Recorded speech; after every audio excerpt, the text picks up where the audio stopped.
sunny side, always on the sunny side. Keep on the sunny side of life. In my constant battle against the cold of winter, we installed a wood stove in our house. A neighbor had it in his garage, and I had to refurbish the thing, but I think it looks pretty good. But once we got it installed, we realized we had a problem. This is a representation of our house. It's a modest 1,500 square foot or so ranch-style house. We put the wood stove in the living room, but then there's the problem. The other side of the house was freezing, and in the living room we were burning up. I thought I'd show you how we cured this problem. But before I get to it, the real reason I wanted to do this video was to kind of explain to you a theory that I have. I call it future think. For a whole lot of reasons that I won't get into, the future looks pretty uncertain. And you can find a whole lot of advice out there about what to do. But if you're like me and most of the people in the industrial world, you're living paycheck to paycheck. You can't go out and buy a whole bunch of gold or European stocks. Like I've said before, I think the world's headed down a slippery slope, and we're just going to take one hit after another. I don't know how bad it's going to get either, but I try to look at it this way.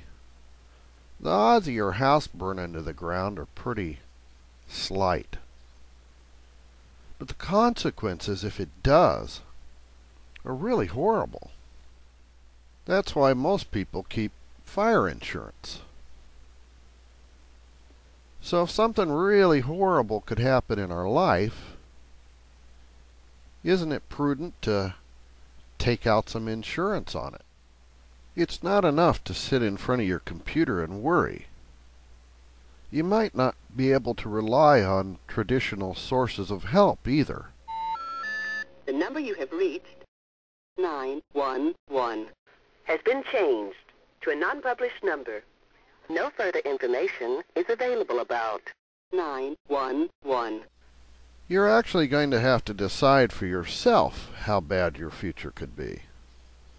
Change the way your brain works and start thinking outside the box, deciding what you really can and can't do, making plans and lists, and then acting on those plans, forging ahead.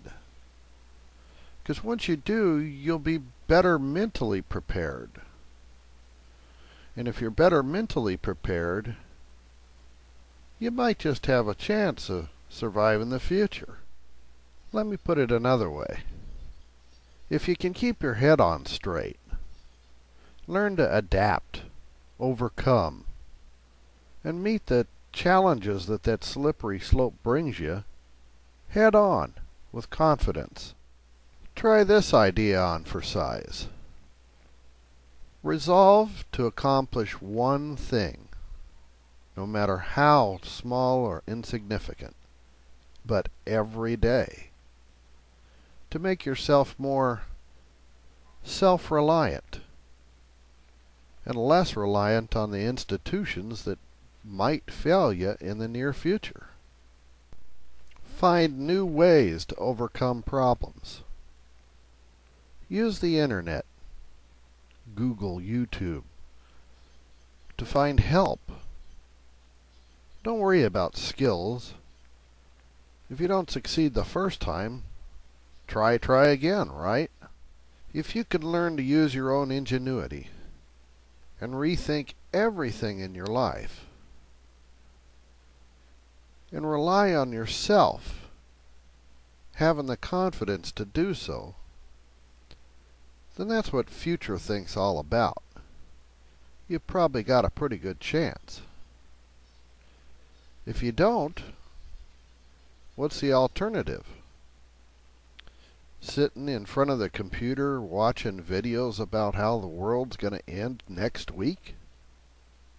If you do that, well, I just wish you the best of luck.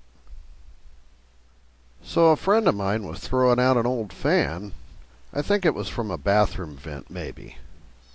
I took it, built a plywood box around it in the top of the coat closet, and put in a cheapy furnace filter.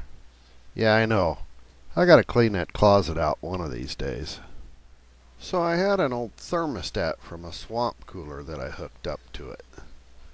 If you don't live in a dry climate, just look up swamp cooler on the internet. I put an intake vent next to the ceiling and ran ductwork to the other side of the house. I had to cover the ductwork with false ceilings and soffits so my wife wouldn't kill me. And then I brought it all out in vents on the other side. That wire coming out of there is for this thermostat, so I could show you. It pumps some pretty good air. Whenever it's on, the furnace just doesn't run.